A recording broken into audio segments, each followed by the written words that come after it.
আসসালামু আলাইকুম। সবাই কেমন আছেন? আমি আলহামদুলিল্লাহ ভালো আছি।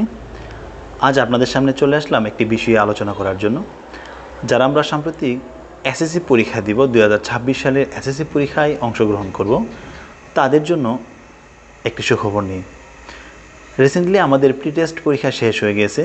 যারা আমরা প্রি টেস্ট পরীক্ষা দিয়ে দিয়েছি এবং টেস্ট পরীক্ষার জন্য আমরা প্রিপারেশন নিতে যাচ্ছি।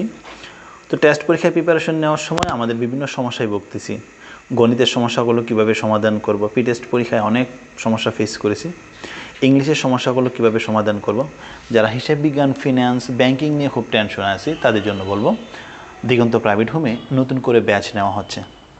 যারা আমরা আসন্ন এসএসসি পরীক্ষার জন্য নিজেকে প্রিপেয়ার করতে চাচ্ছি, তাদের জন্য এক্সট্রা ব্যাচ নেওয়া হচ্ছে, নতুন করে ব্যাচ নেওয়া হচ্ছে। এই ব্যাচে নির্দিষ্ট সংখ্যক ফি জমা দিয়ে আপনি সম্পূর্ণ কোর্সটি আপনি করতে পারবেন সম্পূর্ণ অফলাইনের মাধ্যমে।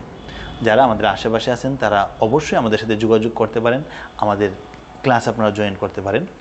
যারা 2025 সালের পঞ্চম শ্রেণীর বৃত্তি পরীক্ষায় অংশগ্রহণ করব, তাদের রানিং বৃত্তির ব্যাচ চলতেছে, তারা আমরা যোগাযোগ করতে পারেন এবং আমাদের ব্যাচে জয়েন করতে পারেন। অল্প সময় বাকি আছে পরীক্ষার জন্য। আমাদের এই সময় অল্প সময়ে কীভাবে ভালো একটি প্রস্তুতি নিয়ে যাব, এর জন্য আমাদের স্পেশাল ক্লাস চলতেছে।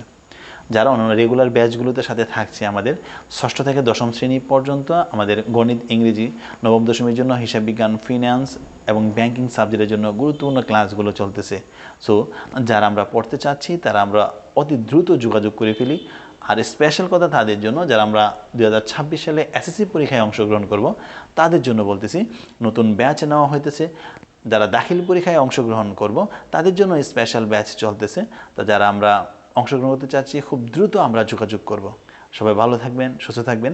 মেসেজটি আপনাদের বন্ধুদের কাছে শেয়ার করতে বলবেন না, কারণ এই মেসেজটির মাধ্যমে আপনার বন্ধু, আপনার আশেপাশের পাড়া প্রতিবেশী যারা আছে তারা হয়তো বা এই মেসেজটি থেকে বঞ্চিত হতে পারে, তারা বিভিন্ন সমস্যায় থেকে যেতে পারে।